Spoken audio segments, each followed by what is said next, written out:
कल दीपिका पादुकोण के लिए बहुत बड़ा दिन है। ड्रग कनेक्शन में दीपिका पादुकोण की एनसीबी के सामने पेशी है। कल ड्रग्स के सवालों से होगा दीपिका पादुकोण का सामना। कल दीपिका पादुकोण से पूछा जाएगा, ये माल क्या है? दीपिका ने की थी ड्रग्स की डिमांड, अब एनसीबी लेगी रिमांड।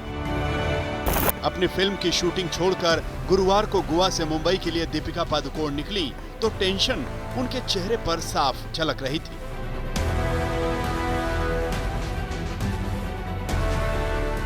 दीपिका पादुकोण अपने पति रणवीर सिंह का हाथ पकड़े हुए थे। परेशान रणवीर सिंह भी दिख रहे थे और ऐसा लग रहा था जैसे वो दीपिका को समझा रहे हों, तसल्ली दे रहे हों।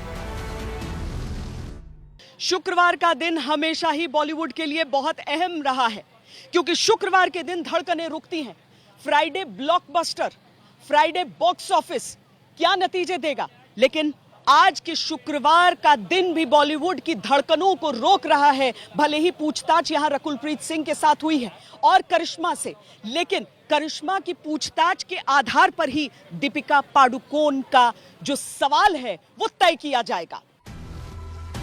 जैसे ही दीपिका पादुकोण की अपनी मैनेजर करिश्मा प्रकाश के साथ चैट सामने आई, यह खुलासा हो गया कि दीपिका भी बॉलीवुड के ड्रग्स गैंग का हिस्सा है, क्योंकि दीपिका पादुकोण अपनी मैनेजर से माल यानी ड्रग्स मांग रही थी।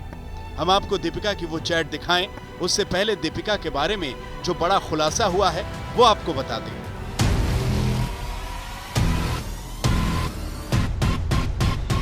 जी हाँ, एनसीबी के सामने दीपिका की पेशी से ठीक पहले यह खुलासा काफी मायने रखता है।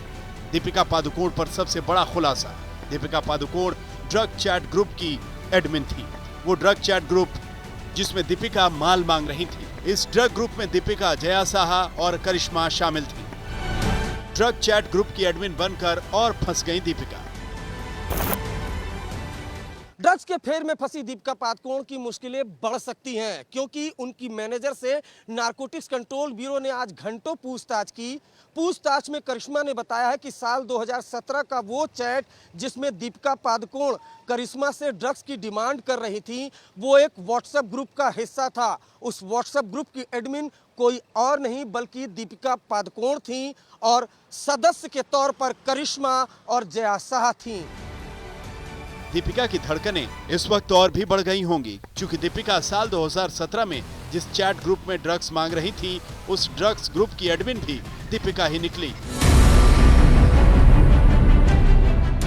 और अब एनसीबी दीपिका से उनके एडमिन होने पर यकीनन सख्त सवाल पूछेगी। हालांकि दीपिका पादुकोण पर ड्रग्स का दाग तो उनकी इस व्हाट्सएप चैट से ही लग चुका था।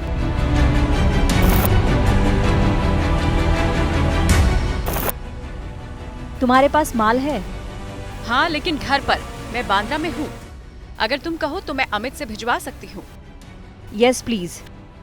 अमित के पास है, वो लेकर जा रहा है। हैश है ना, गांजा नहीं? हाँ, हैश है।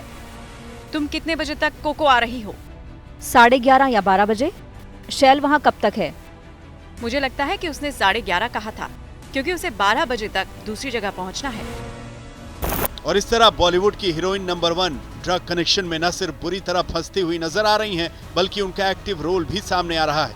अभी तक सारे सबूत दीपिका पादुकोण के खिलाफ ही जा रहे हैं। जिस व्हाट्सएप चैट के जरिए दीपिका पादुकोण एनसीबी के रडार पर आई हैं, दरअसल ड्रग मामले में वो व्हाट्सएप ग्रुप खुद दीपिका पादुकोण ने बनाया था, क्योंकि वो उसकी एडमिन निकली। और यकीनन इसी के साथ दीपिका पादुकोण की मुश्किलें बढ़ती हुई। आज पूरे दिन का उनके पास वक्त था, क्योंकि 24 घंटे की मोहलत उनकी ओर से मांगी गई थी वकीलों से बातचीत करने के लिए और खुद को तैयार करने के लिए कि जब इसी एनसीबी के दफ्तर में एनसीबी के अधिकारियों के साथ कल उनकी पूछताछ की शुरुआत होगी, तो उसके बाद वो सही जवाब दे पाए। और यहाँ पर दीपिका पादुकोण ने अगर एक भी गलती की तो उनकी मुश्किलें किस कदर बढ़ सकती हैं, इसका अंदाजा इस बात से लगाइए। अगर वो स्वीकार करती हैं कि उन्होंने कंज्यूम किया था तो भी मुश्किल बढ़ेगी, और अगर कहेंगी कि नहीं दूसरों के लिए खरीदा था तो भी मुश्किलें बढ़ेंगी। और ड्रग्स के मामले में इस देश में 1 साल से लेकर 10 साल तक की सजा का प्रावधान है। अब बड़ा सवाल यह है कि एनसीबी के सामने जब दीपिका पादुकोण यहां पर बैठती हैं तो फिर किस तरह से अपना बचाव ड्रग्स के मामले में वो करेंगी। हम आपको ये भी बता दें कि आज दीपिका की उस मैनेजर करिश्मा प्रकाश से भी पूछताछ हो चुकी है, जिसके साथ दीपिका इस ड्रग चैट में पकड़ी गई थी। अब एनसीबी करिश्मा प्रकाश और दीपिका पादुकोण के बयान का मिलान भी करेगी। करिश्मा प्रकाश ने क्या कहा और दीपिका पादुकोण क्या कह रही हैं? आज तक ब्यूरो।